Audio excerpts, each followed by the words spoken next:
আসসালামু আলাইকুম। Hello viewers, কেমন আছেন? আশা করি আপনারা সবাই আল্লাহর রহমতে অনেক ভালো আছেন। আমিও ভালো আছি। আজ নিজের একটু শীত অনুভব হচ্ছে, তাই গাছের ডাল কাটার জন্য চেষ্টা করতেছি, সেগুলো শুকাতে দেব। যখন শীত পড়বে রাতে, তখন আমরা এগুলো হাতে জমানোর জন্য আমি এটা কাটতেছিলাম। তো কাটতে কাটতে একটা দামা ফুটকে নিলাম, এবার এটাতে কাটলাম। এখান দিয়ে তারপরে আমার এখানে পাড়ার ছেলে ও ব্যাট নিয়ে মস্কারি করতেছিল, আমি ওর সাথে ওকে করছিলাম, ভিডিওটা করে নিলাম।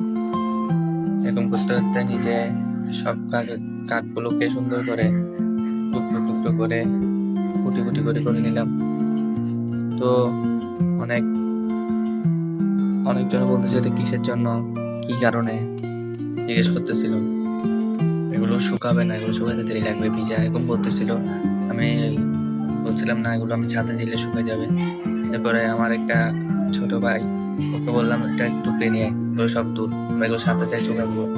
পরে ওকে বললাম, ও সব টুকরি নিয়ে আসে, এগুলো ছাদে ঢুকাইলে। পরে একটা ছোট বাবু দেখতেছে ওরা কুর্তি বানাচ্ছে, এখানে খেলা করতেছে আমার ছোট ভাইরা।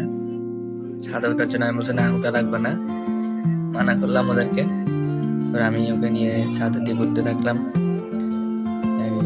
ছাদে উঠে এগুলা সব সুন্দর করে রোদ দেখে নিচে সুন্দর করে বিলিয়ে দিলাম, সুন্দর করে। যেগুলো এর আগের দিন আমি কতগুলো শুকাতে দিয়েছিলাম, এগুলো শুকিয়ে গেছিল। এগুলোকে আবার এক সাইড করে এখন যেগুলো ভিজা, এগুলোকে আবার বিলিয়ে দিলাম, যেন রোদটা লাগলে যেন পানিটা বের হয়ে যায় গাছের থেকে।